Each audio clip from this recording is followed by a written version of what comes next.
Today, we are going to explore 8 psychological principles. You might call them tricks, but I prefer to think of them as tools for understanding connection that actually work. These are not about manipulation in a negative sense.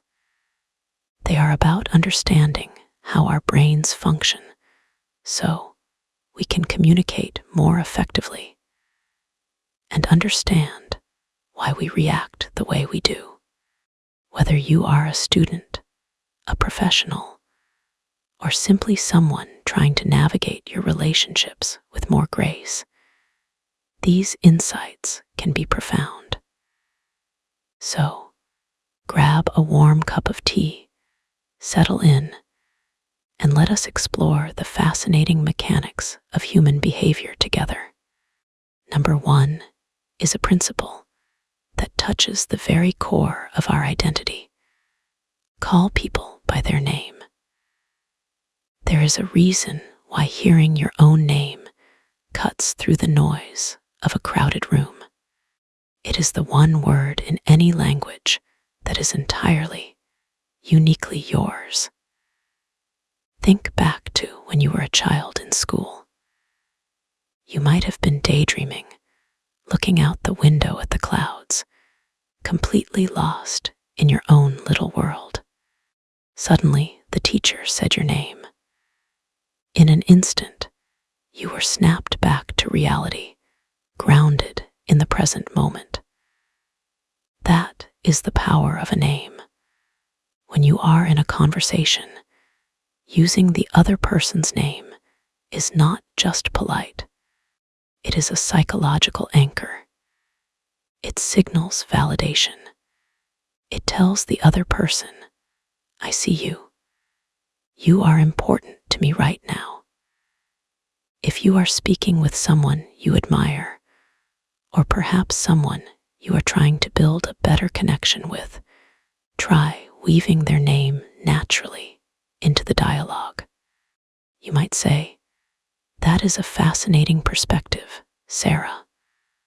Or, I would love to hear more about that, Michael. It grabs their attention immediately and redirects their focus back to the connection between the two of you. It adds a layer of warmth and personal charisma that generic conversation simply lacks. It transforms a passive exchange into an active, engaging connection. Number 2 is a fascinating quirk of the human brain involving cognitive load. Hand someone something while you are mid-conversation. This is one of those playful psychological truths that highlights how our brains prioritize tasks. Imagine you are walking with your brother or a friend, and you are carrying something you would rather not hold, perhaps a heavy bag or an empty wrapper. If you ask them directly, can you hold this? They might evaluate the request, weigh the inconvenience, and possibly say no. However, if you are in the middle of a deeply engaging story, perhaps you are explaining your dreams for the future, or discussing a movie you just watched, and you simply reach out and hand them the object without breaking your verbal flow, they will almost always take it. Why does this happen? Because their brain is so focused on processing your words and the narrative you are weaving that the physical act of taking an object becomes an automatic reflex. The brain is distracted by the social engagement, so the motor function just takes over on autopilot. It is a gentle reminder that when we are truly connected in conversation, our defenses are down and we flow with one another. Next time you are eating a banana and want to get rid of the peel, try discussing the mysteries of the universe while handing it over. You might be surprised by the result. Number 3 brings us to the realm of conditioning and memory. Practice the Pavlovian theory using a specific flavor of gum. We have all heard of Ivan Pavlov and his famous dogs. He discovered that he could condition his dogs to salivate at the sound of a bell by pairing that sound with the arrival of food. Eventually, the bell alone was enough to trigger the physical response. This is a learning procedure involving pairing a stimulus with a conditioned response.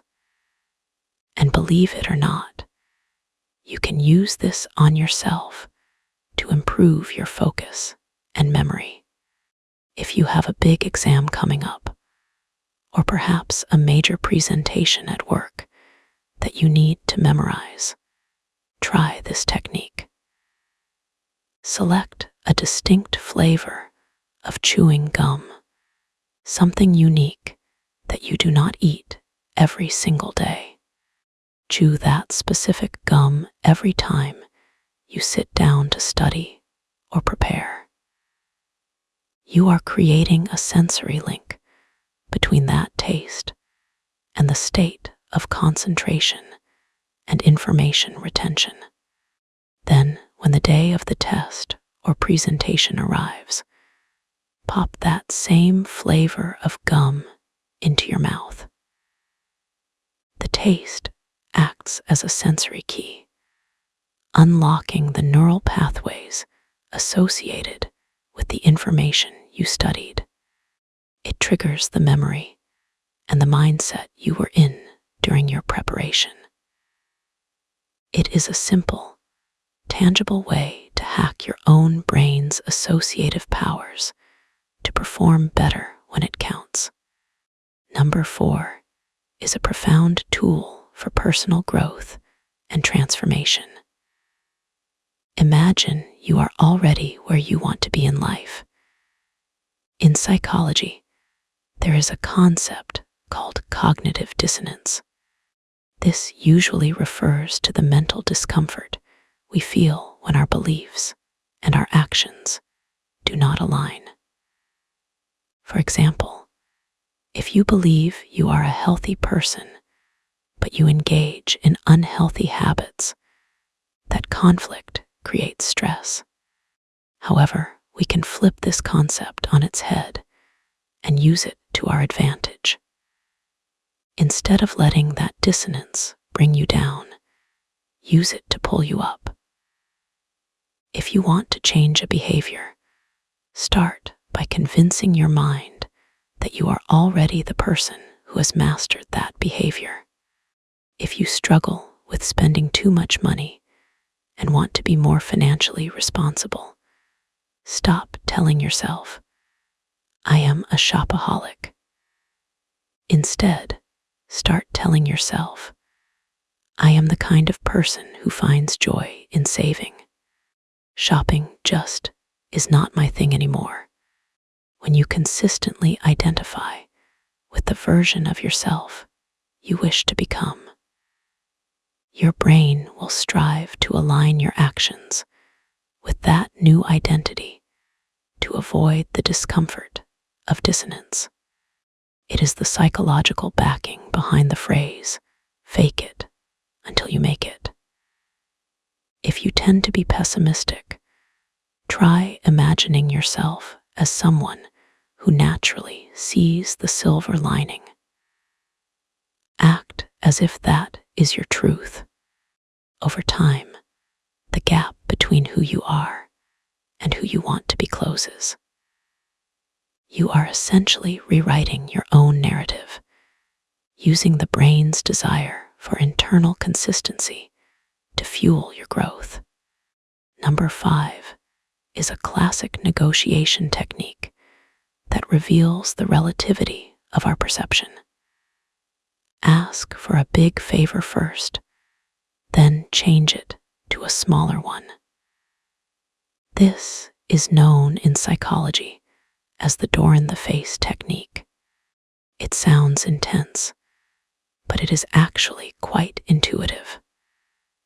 Let us say there is something you really want or need, but you are worried the request might be rejected.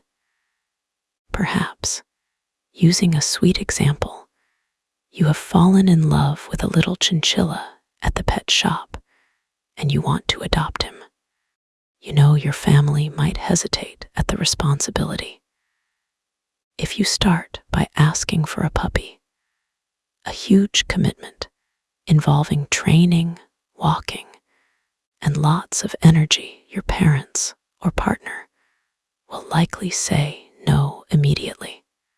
It feels like too much. But that no creates a subtle sense of guilt or a desire to compromise. Once they have denied the big request, you follow up with your true goal, the chinchilla. Suddenly, compared to the puppy, the chinchilla seems like a breeze. It is smaller, easier to care for, and requires less work. By anchoring their expectation to a large request, the smaller request feels like a relief. This works in many areas of life. If you need to borrow $20 from a friend who is usually tight with money, you might jokingly ask for 50 first. When they hesitate, and you immediately drop it to 20, the 20 feels reasonable and manageable in comparison. It is about framing the request so that the yes feels like a comfortable compromise for the other person. Number 6 is a bit sneaky, so use it with kindness and integrity. Ask for a favor when someone is exhausted. We must be very careful with this one, as we never want to exploit anyone. But it is important to understand how fatigue affects our willpower. When we are physically and mentally tired, our cognitive resources are depleted. We simply do not have the energy to argue, debate, or process complex decision-making trees. According to several studies, people are significantly more likely to agree to something they might usually resist when they are tired. Think about it. If a friend comes to your door late at night, asking to crash on your couch, and you are exhausted from a long day, you are far less likely to stand there and list the reasons why it is inconvenient. Your brain just wants the interaction to resolve so you can sleep. You say yes because it is the path of least resistance. Understanding this helps us in 2 ways. First, if you really need help, asking someone when their defenses are naturally lower might get you a yes. But more importantly, it helps you protect yourself. If you are exhausted, be aware that you are vulnerable to agreeing to things you might regret later. It is okay to say, "I am too tired to make a decision right now. Let us talk about this in the morning." This knowledge empowers you to set boundaries when your energy is low. Number 7 is a beautiful way to build rapport and trust. Mirror others to help you make friends. This is often called the chameleon effect. As humans, we are tribal creatures. We are biologically wired to seek safety in groups, and we feel safest with people who are like us. When we see someone acting similarly to how we act, our subconscious mind signals that this person is part of our tribe, that they are safe. You can consciously use this to make people feel more comfortable around you. If you are talking to someone new and they are leaning forward, try gently leaning forward as well. If they are speaking softly and slowly, try matching their tempo and volume. If they use specific hand gestures, subtly reflect those gestures back to them. You do not want to mimic them like a cartoon character. It must be subtle and natural. When you mirror someone, you are essentially saying, I am on your wavelength. We are in sync. It creates a feeling of harmony and understanding without a single word being spoken. If you ever feel like you are struggling to connect with someone, check your body language. Are you closed off while they are open? Try aligning your physical presence with theirs and watch how the energy of the conversation shifts toward warmth and openness. Number 8 is a tool for persuasion and agreement. Nod your head if you want someone to agree with you. Nonverbal communication makes up a massive percentage of how we interact. A nod is a universal sign of affirmation, agreement, and positivity. When you are speaking and you want the other person to align with your perspective, try nodding gently while you make your point. This works because of the principle of social proof and our natural tendency to mimic the person we are interacting with. If you are nodding, the person watching you will often subconsciously start nodding as well. And here is the fascinating part. The physical act of nodding can actually influence how they feel. A study published in the 1980s in the Applied Psychology Journal found that when people nod while listening to an argument or a statement, they are statistically more likely to agree with it. If you are trying to convince a friend that they really need to watch that new show you love, nod while you explain why it is so good. You are projecting confidence and agreement, and you are inviting them to join you in that positive space. It is a way of leading the emotional and intellectual direction of the conversation with your body language. So, there we have it, 8 psychological insights that peel back the curtain on human interaction. It is truly amazing how much happens beneath the surface of our daily conversations, isn't it? From the sound of our names to the subtle nodding of our heads, we are constantly sending and receiving signals that shape our reality.